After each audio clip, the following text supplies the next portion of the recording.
Olá, eu sou a Paty Kirsch e hoje eu vou falar sobre o preservativo feminino e o diafragma.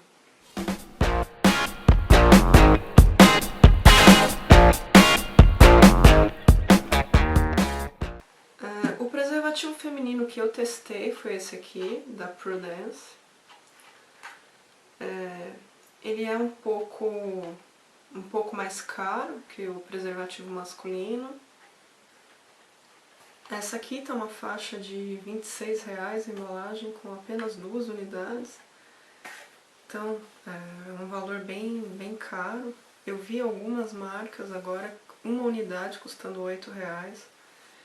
Quer dizer, é bem mais cara do que a camisinha masculina. Bom, mas se o valor é tão mais caro, quais seriam então as vantagens, né, do preservativo feminino? O preservativo feminino oferece a conveniência de que a própria mulher pode colocá-lo. Então, se ela está numa situação, numa relação na qual o cara se recusa a usar preservativo, por exemplo, o preservativo feminino acaba sendo uma boa alternativa para a prevenção de doenças sexualmente transmissíveis. Ela pode ser colocada até 8 horas antes da relação sexual, o que acaba sendo uma enorme vantagem com relação ao preservativo masculino, que só pode ser usado no momento da relação sexual, né? Ela também tem a vantagem de que, como ela tem um anelzinho que fica para fora e uma parte de poliuretano que fica ali para fora, ela também protege contra o contágio por HPV, porque impede o contato daquela região externa da vulva que normalmente não é protegida pelo preservativo masculino. Então ela tem duas vantagens com relação ao preservativo masculino. Muita gente reclama, que diz que a aparência da vulva fica feia com ela.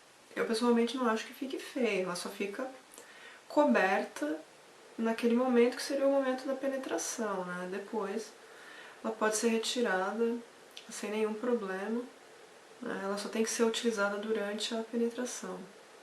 E ela só pode ser utilizada na vagina também, né? Mas ela pode ser utilizada no período menstrual também, o que acaba sendo uma vantagem com relação ao diafragma.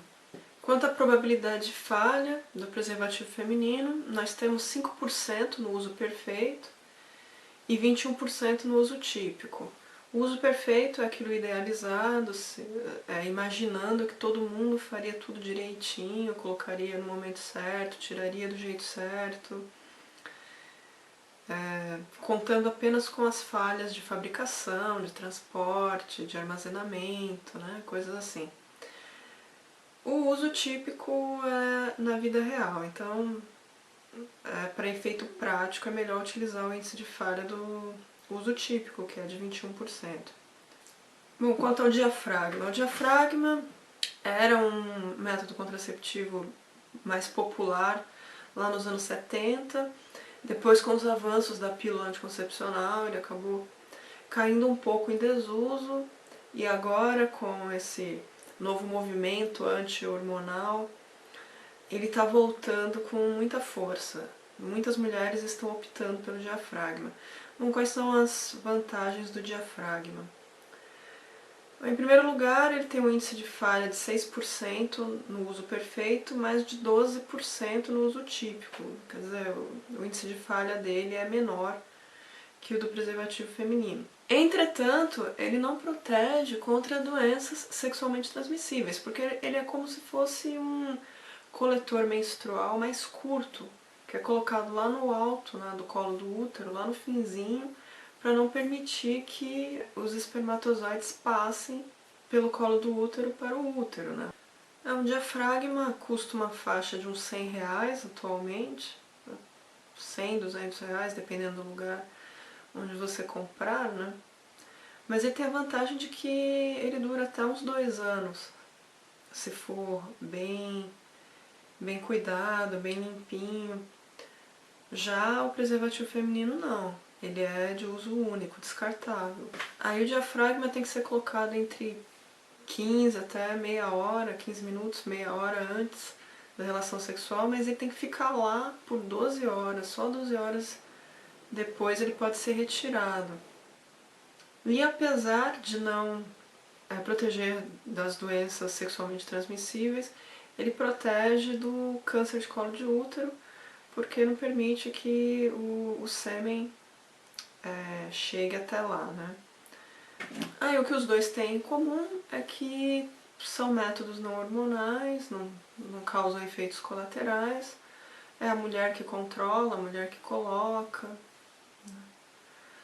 No caso do diafragma, é preciso obrigatoriamente passar na ginecologista porque é ela que vai verificar o tamanho do diafragma certo para cada mulher, mas aí depois disso tudo bem, não vai mais precisar daquele acompanhamento constante, como seria o caso de um DIU, por exemplo, né?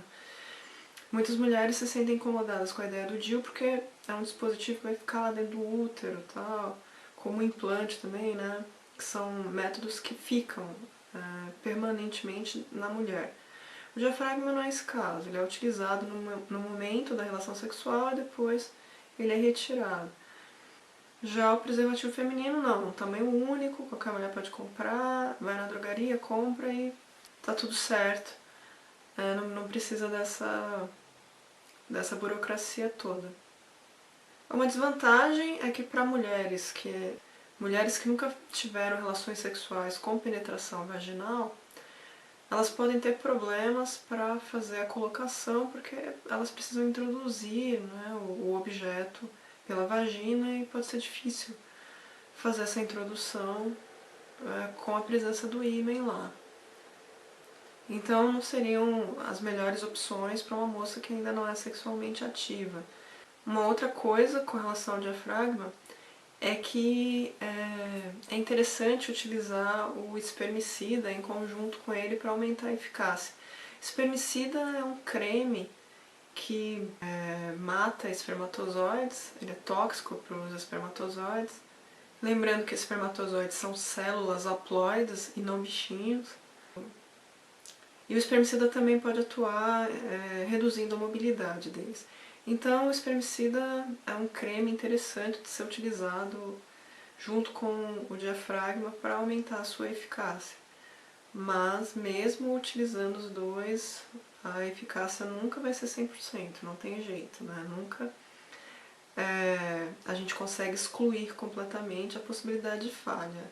A gente só consegue reduzir muito. Então é isso, se vocês tiverem mais dúvidas, podem deixar nos comentários ou me mandar por e-mail depois e até a próxima. Tchau, tchau!